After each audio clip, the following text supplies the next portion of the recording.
Hey, good morning, Jacques. How are you? I'm doing outstanding. I'm talking to Garth Brooks. Entering his second year as the LSU head football coach. It was the only way I could get a foot in the door. Joined by the icon, Kim Mulkey. Hey, Coach, great to see you. All right, we're in Atlanta, Georgia at SEC Football Media Days. Matt Moscona has been getting it done in Baton Rouge for a long time. When did After Further Review start again? February of 2010, so we're at 15 and a half years now. Congratulations. Congratulations for being old and bald now. I started at 27, I'm still doing this show at 43, so here we are.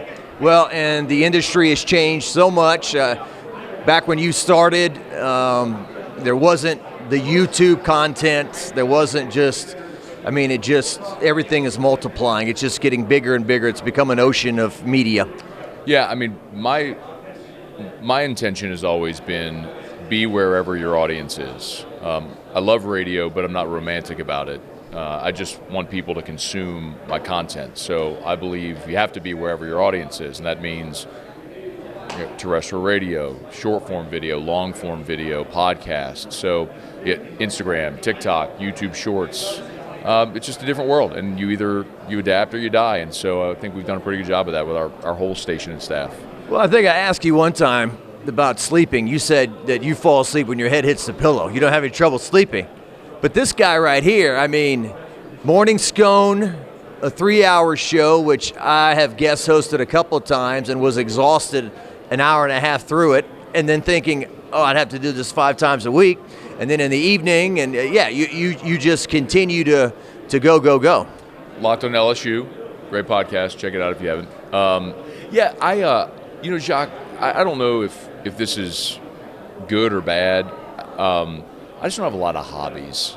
I love my family. I spend time with my wife and my son, but I don't watch movies. I don't watch TV shows. I don't play golf. I love golf. My back hurts, so I can't play anymore. So I spend my time working, and I enjoy what I do. I get to create content, talking about sports and teams that I love. So I always say that I'm just really efficient while I sleep a lot at night. While I'm awake, I'm really efficient how I allocate my time. So that's why I'm able to put out a lot of content. In doing what we do, because LSU has such a wide audience, if you're firing out tweets and content and no one's responding to it, it's not a good feeling. But you know that you're going to have engagement. Yeah, but even still, there's a lot of young people here that are just finding their way in our business. And I'm sure someone's watching the same way. But everybody starts at zero, Jacques. It's just a grind to find your niche and your foothold into relevancy. And it's not an easy thing to do. You've done it for a long time, and you do a great job too. It's just, you just have to be patient. And I think that's something a lot of people lack, especially, I'm not bagging on the younger generation, but it's true. You have to be willing to put in time and reps. I was 7 years into my career when I got hired to do After Further Review. Nobody knows what those first 7 years of wading through the muck looked like, you know what I mean? But you wait for your opportunity when it comes, you take advantage. Yeah. And we'll get to LSU football here in a second as we talk about this industry, but I just always find that I may not be able to be a brainiac or just, be able to spit things out, but I think hustle. If there's an opportunity to interview somebody, or there's a camp, or there's something, you should go. Yeah. Because your 2 feet are on the ground there, maybe somebody else's 2 feet aren't on the ground there, and something cool might happen that day and you'll be able to capture it. Get very comfortable with saying yes and being ready to go whenever. I heard a story. Tony Kornheiser on PTI. Yeah, sure. I heard him years ago when he was doing a radio interview. He told this. He said he went to, I think, Binghamton for college, and a student newspaper writer at Binghamton wanted to interview him for a story, so he randomly called his desk at the Washington Post, and Tony happened to answer, and the student said, "Can I interview you for a story?" And Tony said, "Yeah, I have time right now." And the guy, he wasn't prepared to ask questions, wasn't prepared for the interview, and so the advice Kornheiser said is always be ready. If you're going to make that phone call, if you're going to be ready to go at the drop of a hat. That's Jacques. That is this event. We're here. How many credential media are here? 1,100, Herb Vincent told me. Okay, 1,100. You may have. I interviewed Brian Kelly the other day, 5 minutes before he was walking into his first session, and I had a lav mic on him, and Bluetooth mic, and I was like, I'll walk with you to your interview. So I interviewed him as we walked to his first thing. I mean, that's how you maximize your time and your opportunities. So, yeah, I mean, absolutely, you got to be ready. Be ready to go whenever the opportunity's there. Yeah.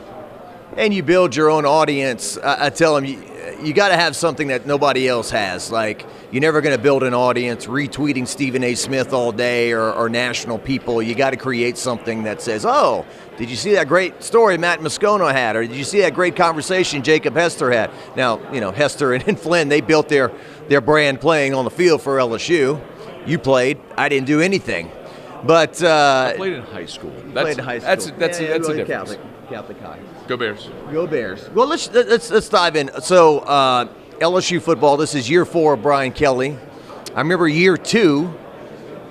Kim Mulkey had just won the national championship. Jay Johnson had just won the national championship. People were saying, okay, Brian Kelly's on deck. And so 2 years have passed. Nothing of major significance has happened. He's 29-11 overall, which this year, Matt Moscona, marks the 30-year anniversary of Jerry DiNardo's first year back in 1995. What an anniversary to celebrate.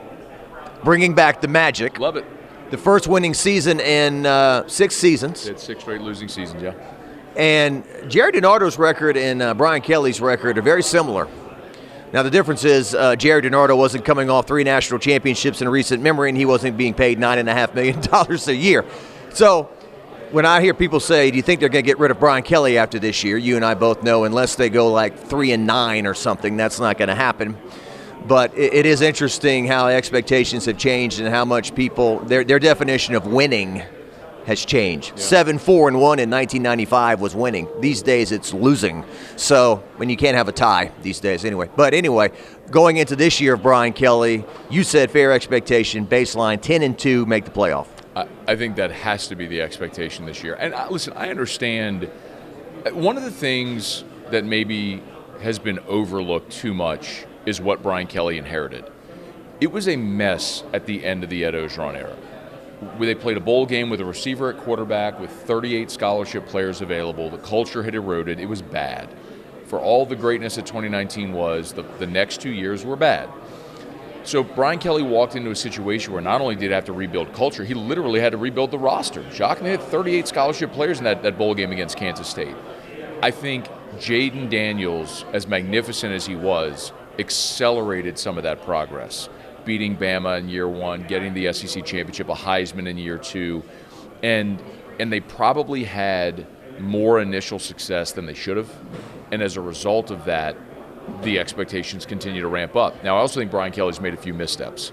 I think bringing in Brian Polian as his recruiting coordinator year 1 was a mistake. I mean, at LSU, you never need to get on a plane to fly to Las Vegas to recruit a 3-star cornerback like Jeremiah Hughes. No disrespect to that young man. Jacques, you've covered high school in Louisiana for 3 decades. You throw a rock and you'll hit a 3-star cornerback in Louisiana. So I think it was just some of those early missteps, but he's fixed them now. The entire staff is Louisiana rooted. The support staff has been exceptional. They're doing the things to build the roster the same way that Nick Saban, Les Miles, Ed Ogeron did to build a roster capable of winning a national championship. The big differentiator this year is the transfer portal. And with all they did in the portal, they are just hammering down, saying, we got the veteran quarterback. We feel we can navigate this schedule. Let's go. They had the money. Let's go sign a portal class that can put us over the top to get in the playoff and hopefully go on a run. I think if this team isn't baseline 10-2 in the playoff, it's a massive disappointment. And it's fair to ask if you're ever going to get there with Brian Kelly, because next year you're going to lose Garrett Nussmeier. You're going to lose all these one-year mercenaries in the transfer portal. And I think it's fair to expect a regression in 2026. Right. So this is your opportunity to go do it. Right. Yeah, because they're going to, if they fall into no man's land again, go 8-4 and miss the playoff and playing in a Music City Bowl or whatever, I think the fans will fire Brian Kelly. LSU administration won't be able to fire him, but the fans will fire him. And so that's where we are right now. And you said, I think you said 18 guys out of the portal all expected to start or contribute or something like that? I can't. I mean, even you look at Grant Chadwick, the punter from Middle Tennessee, Peyton Todd's gone. So even the punter they got in the portal is expected to be the starter. I mean, I could look at a guy like Sadir Mitchell from Texas, who may not be a starter at tackle, but he's going to be a rotational player and play a lot of snaps for this team. I expect Braylon Moore and Josh Thompson to be starters on the offensive line. Nick Anderson and Barrion Brown are exceptional receivers. There are some veteran guys there with Chris Hilton, Aaron Anderson, so they may not be on the field snap one, but they're going to get their targets and their touches. So all of the guys they added, I expect are going to be impactful guys immediately. This is how I feel about Garrett Nussmeier. In today's modern time of NIL and transfer portal, Garrett Nussmeier's not a hired gun. He's not somebody that threw a bunch of money at, hey, come start for us, and he comes over, and he doesn't really know anything about LSU. He's just taking the money. I mean, he grew up in it. His dad called the game-winning play when Alabama yanked LSU's heart out, I believe, in 2012 to T.J. Yeldon. He was the offensive coordinator. I think Garrett Nussmeier was wearing an Alabama jersey on that occasion, but his mother was an A-Bear, right? They grew up in the Lake Charles area. So he loves LSU football. He wants to do well. He's big on his faith as well. And he's a guy you can root for. Now, I don't know if it's fair to say he needs to win the Heisman Trophy, but if he could be a finalist or be an All-American, an All-SEC guy, that would be a great season. The Heisman piece of it you can't control. I mean, Peyton Manning was magnificent, didn't win the Heisman. Probably should have, but didn't. So all you can really do is put yourself in position to be in that conversation. And to do that, you got to put up stats, and you got to have a team that's relevant in the national scope. So, And a handful of plays that people see and say, wow, that they remember. The Cam Newton against LSU. yeah, your Heisman moment, the Burrow against Oklahoma where he's whirly twirling around and throws the ball deep to Justin Jefferson. I mean, those moments will happen over the course of a 12-game season if you're playing meaningful games and you're winning those meaningful games. So I think Garrett's got a great shot to do it. Jacques, the thing that has been so surprising to me here this week is, and I don't even know if a lot of LSU fans realize, Garrett Nussmeier is the leading returning passer in college football. He's the only returning 4,000-yard passer. Like, it's not like it's this unknown. He threw for 4,000 yards. Only Joe Burrow has thrown for more yards in a season in LSU football history than what Garrett did a year ago. Like, listen to what I just said. He was magnificent last year on a team that was 104th in the country in rushing offense. He had no balance. Garrett had to carry him, and he did. Now, were the interceptions against A&M disappointing? Yes, he's got to fix that. The loss at Bama, that was more your defense than anything. He didn't want to tackle Jalen Milroe. But I look at this team with Nussmeier as a fifth-year senior, a guy who should put up comparable numbers to a year ago. And if he even takes a little step up from that, and this team is competing for a playoff spot, then he should be in New York and should be up for all the national awards. But I don't think you're going to judge a season based on what awards you win because it's something you can't control. Ultimately, the way that you win immortality at a place like LSU is you win a championship. Someone asked me the conversation about, and I'll get your thoughts on this. If there's 1,000 LSU fans that walk into a room, and on one side of the room is Joe Burrow, and on the other side of the room is literally anybody else, where are the fans going? Pretty much the Joe. Joe, right? Yeah. I mean, do you think Joe has supplanted Billy Cannon in that hierarchy conversation? Forever and ever, our whole lives, the conversation, everything started with Billy Cannon. Yeah. I think Joe is, if not supplanted, he's equaled it. Because people who watched him are passing away every day. No doubt. It's a younger generation now, and it's. But even for me, like, I'm 43. I didn't see Billy Cannon play, but I also grew up in every Halloween night watching the run replayed on the news, or like every conversation started with Billy Cannon. He was the only Heisman Trophy winner. The 1958 championship was the only one in 45 years until 03 came. So the fact that anybody has even entered that conversation with Billy Cannon and LSU lore is astonishing. And someone asked, well, why isn't Jaden there? Well, I'm going to get to my point. He didn't have the opportunities that Joe did. He didn't win the championship. That's the difference. And Jaden's 5 should be retired. They should build him a statue like they should with Joe, and he will be forever deified at LSU. He was incredible to watch. But it's similar in LSU baseball. Like, we remember the teams that win the last game in Omaha. So, I think for Garrett, the opportunity for him and his legacy is more about winning a championship this year. I mean, that's the thing. That's the standard by which great quarterbacks at LSU are judged now.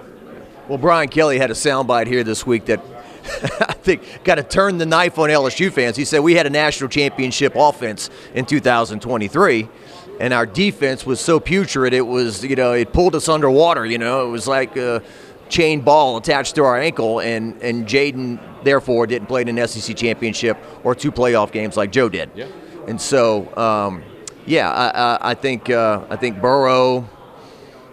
He in many ways he's kind of the first. He's the first Heisman Trophy winner at quarterback. He, after such a long stretch where LSU's quarterback play was the one thing holding him back, right? Les Miles, they play defense, they run the ball. Can't score any points against Alabama. Why? Because we can't complete a 3rd and 5. We can't move the ball down the field in that regard. Isn't it so nice not to live in that era anymore? Yeah. Well, you're missing the defense, though. But yeah.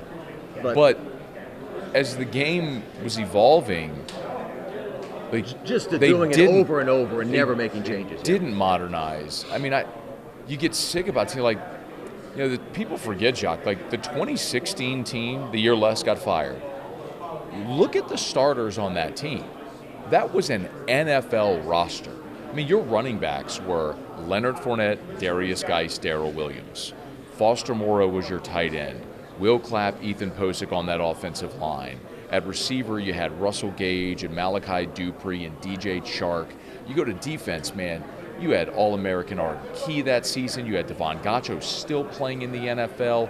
Your linebackers were Kendall Beckwith, Duke Riley, Deion Jones, all NFL linebackers. Tre'Davious White and Dante Jackson at corner. Jamal Adams at safety. You were an NFL roster.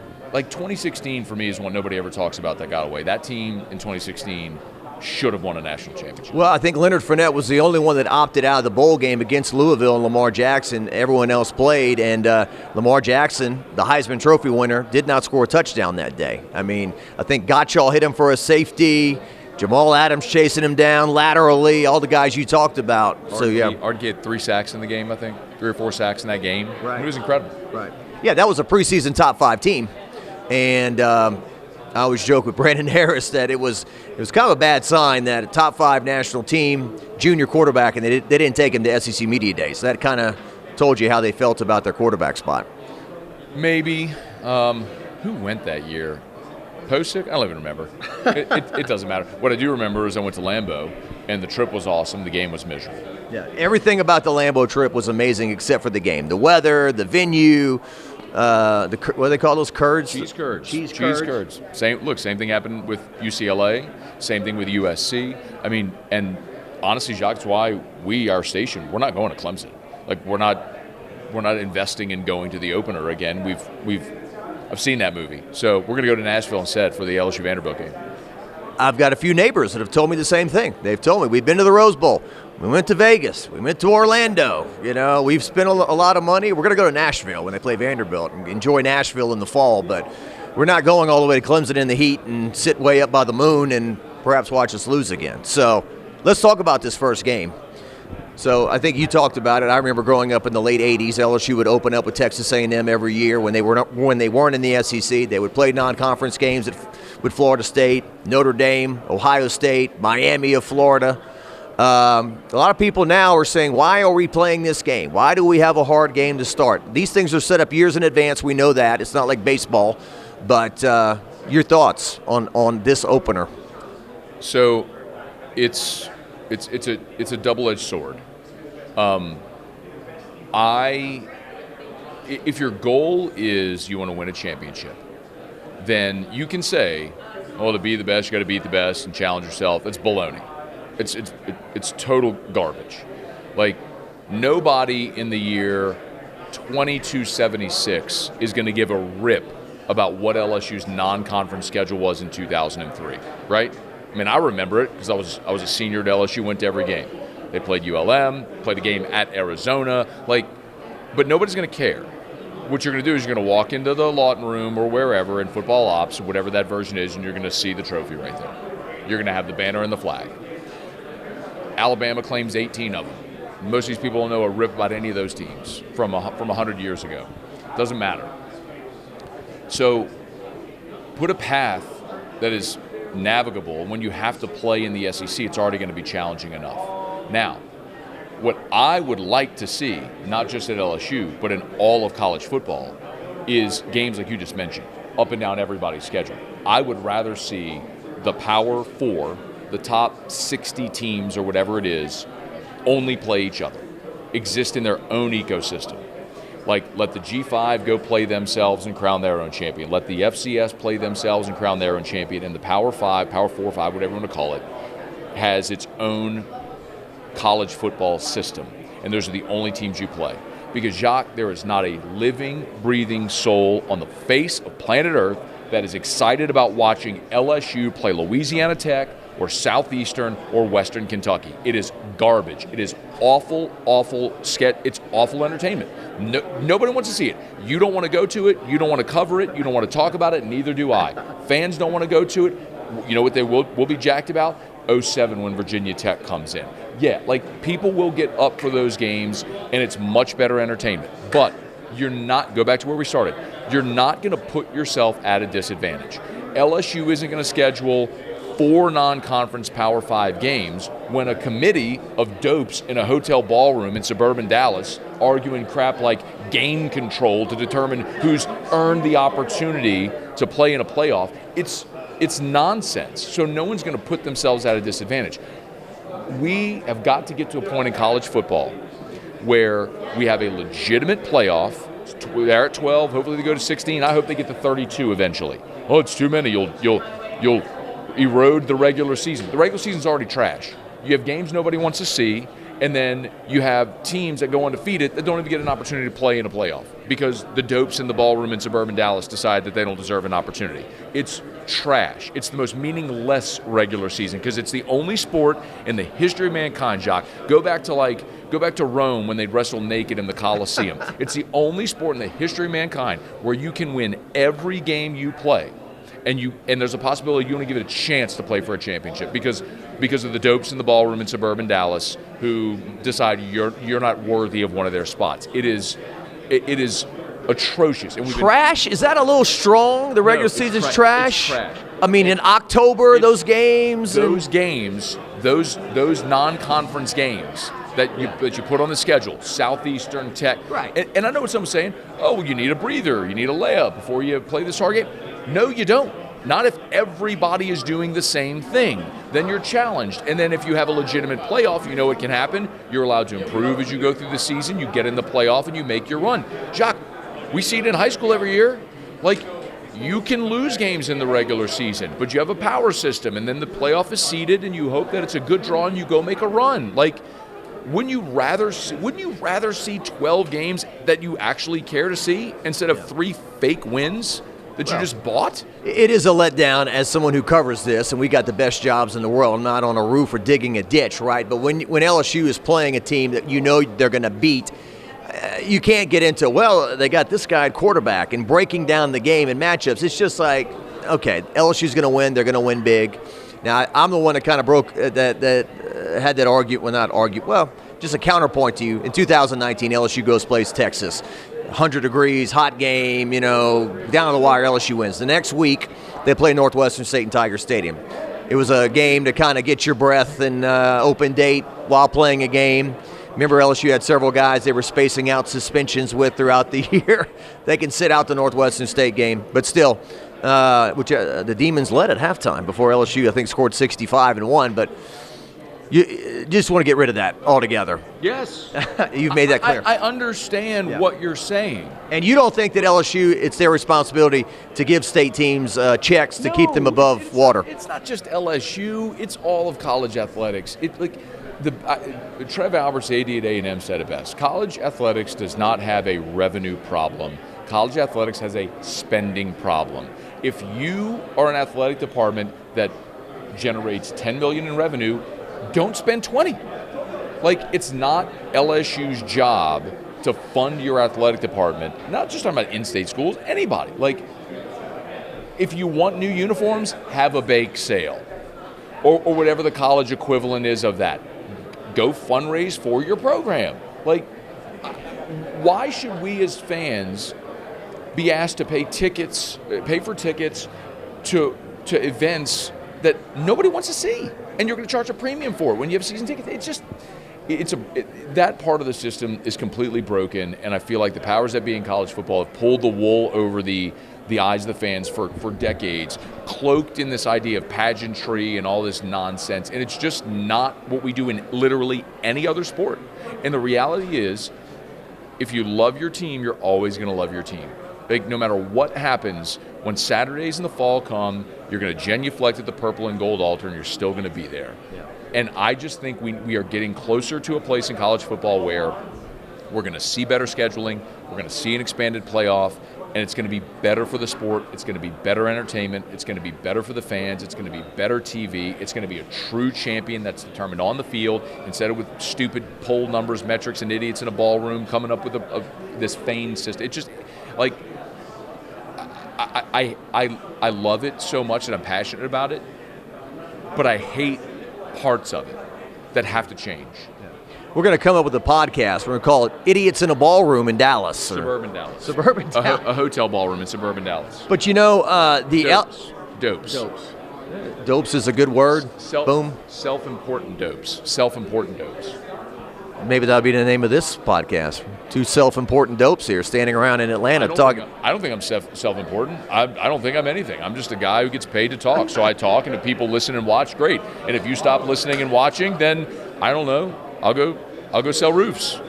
I don't know. Do something else. Parish construction and roofing. Sing it, John. Parish built. Parish built. I think I told you the other day that Cam Pyle got a text message, a local musician, and said, "Hey, I need you to yell Parish built into your cell phone." And so he did, and then it ended up on the jingle that you hear on Moscona's show and whatnot. So we could do a whole podcast about local musicians on local jingles, from Chris LeBlanc to Rhett Guillot to Toby Tomplay. Toby Tomplay, shout out, is the king of the earworm. He is responsible for more of the jingles that you hear than anyone else, and he is remarkable at finding the earworm, the hook that will just stay in your head forever. Yeah. Shout out Toby Tomplay. Back to paying for everyone else, though. Like, the LSU budget came out, and I think LSU took in like $221 million, and they spent like $219 million and a half or something. They cleared like $1.7 million of the $221 they took in. In last fiscal year, they operated at a deficit. They generated $220 in revenue and spent $221. So they were at a deficit of, I think it was $818,000. But Jock, that is what, I know this is deep in the weeds for a lot of people, but that's what revenue share hopefully fixes. Because anybody that's ever balanced a budget, doesn't matter if it's for your business or your home, you'll understand this. Like, if all of a sudden now you have $20 million that you're operating at a loss, now you have $20 million more in expenses, there's only two ways to account for that. You got to make more money or find a way to cut expenses. And so LSU and every athletic department is doing that because they got to find $20 million to share revenue with their players now. So I think you are going to see reorganization of staff, some support staff members cut, travel budgets cut, things like that. Probably bus rides instead of charter air. But then also you're looking for new creative ways to generate revenue, like we've talked about with jersey patches or different things like that. But It's just what you have to do to be able to win, because you've got to be able to be willing to pay the $20 million in revenue share. By the way, that number's not going to stay at 20 forever. As revenues increase, that number's going to increase. So this is the new world where athletic departments are going to have to be more fiscally responsible with how they spend their money. Yeah, because like women's basketball has brought a lot of great attention to LSU, a lot of great pub. They've won a national championship. They've been making deep runs in the tournament. They lost $8.5 million last year. Men's basketball is the only other school that makes any money. Only other sport. $1.7 million I think they cleared. Even baseball didn't make money. So football, as we know, nothing's changed. They pay for everything, basically. I do think, though, women's basketball is a loss leader. I don't mind the financial loss there because you can look at a net effect, a net financial gain of the exposure that you can't pay for. For example, when LSU won the national championship and Caitlin Clark and Angel had their "can't see me" pointing to the ring thing, and that went viral, that exposure Jacques, you know this, like you literally can't pay for it. Right. When that Saturday, Punky Johnson, shout out Louisiana native, is on SNL doing a weekend update skit with an Angel Reese jersey on. Like, LSU could not call NBC and say, hey, we would like to have Punky Johnson wear an Angel Reese jersey on SNL. Like, and you get that free exposure, like, you literally can't pay for that. Right. So the notoriety that women's basketball winning the way they have with Kim Mulkey, with the Star Powers, with Angel Reese, with Flaugier, like, that's worth it. Like, you could invest in the program, or you could take $8 million and go buy ads. I mean, I'd just as soon be good in basketball. It's like the Joe Burrow Heisman Trophy speech, right? When he gets up there and he cries and he talks about Coach O and how much he loves LSU and whatnot. LSU didn't pay any money for that, but it was just millions upon millions of free advertising for your school. The LSU Alumni Association, the LSU Foundation, TAF, all of them see an increase in donations when you win. And I've had this conversation with admissions folks at LSU before. When LSU wins a championship in football or baseball, applications for admission to the university, they see a spike. So it's why you have to be good in sports, Jacques. Whether you care about sports or not, it's why you have to invest in and be good, because it is the doorstep to your university for everything else that will follow. Yeah. Skip Burtman said, it's the front porch. See, there's the front porch of your house. Everyone sees it.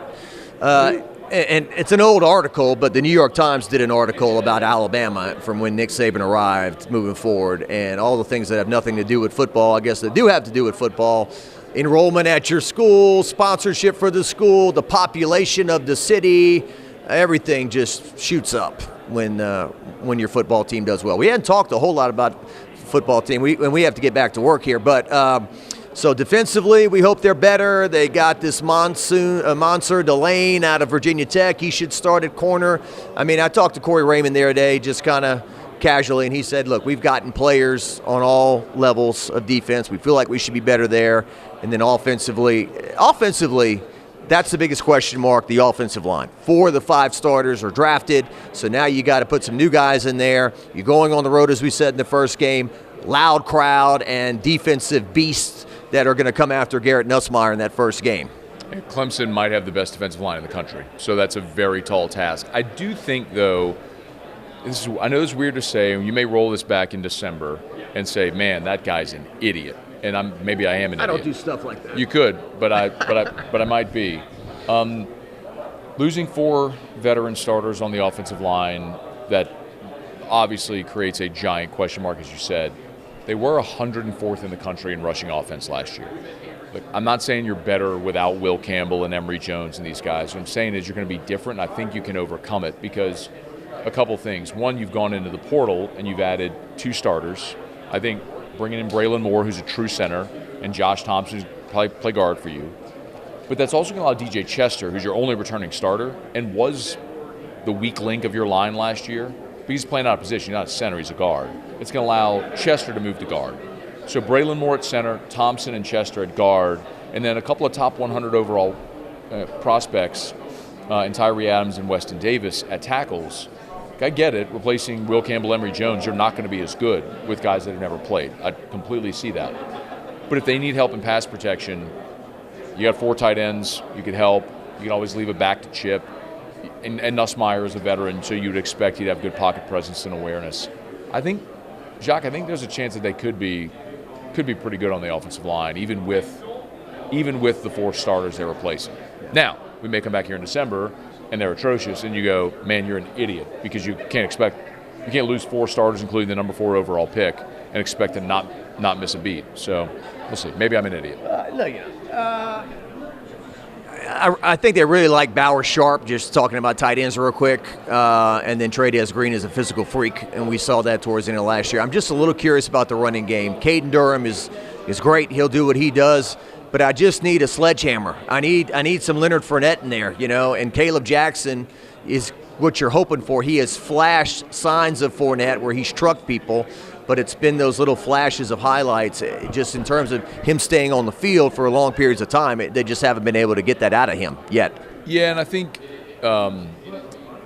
Maybe the most interesting comment a player made this spring was Caleb Jackson. Because he was a guy, Jacques, I think a lot of us thought would leave. I mean, it's in the portal era. Yeah. You get passed up by a younger guy, which Caden Durham is the starting running back. You get passed by a younger guy, you bring in a 5-star in Harlan Berry. It would have been natural in this era to think Caleb would leave. But he stayed. And when he was speaking to reporters this spring about why he stayed, he talked about his sports system at home with his family. But he was also very introspective. He said, look, I was not in great shape. I got high on my supply. I read my press clippings. I believed everything after the flashes the freshman year that he was going to be great as a sophomore, and he didn't put in the work to be great, and it showed, and he got passed by a younger player. So he refocused himself. He got himself in better shape and seems to have the right attitude and mentality. I mean, the physical ability's there. Look, we've seen him since he played at Liberty, right? So the ability's there. The opportunity should be there as well, and hopefully he takes advantage of it, makes the most of it. Harlan Berry shows a lot of promise as a true freshman, and Trey Holly is still in limbo. I mean, a year ago at this time, I remember like 2 springs ago, they thought that this was going to be resolved by July or something, and here we are. He's still not back with the team. We will catch up with Matt some more as we get into August and whatnot. Matt, thanks for joining us today. It's my pleasure, Jacques. Thanks for having me on Jacques Talk. And on the Gulf Coast Network, where you can hear and watch Locked on LSU every single day. Every day. Your team every day. Locked on LSU, your team every day. All right. Well, thanks for dropping by. We'll see you later.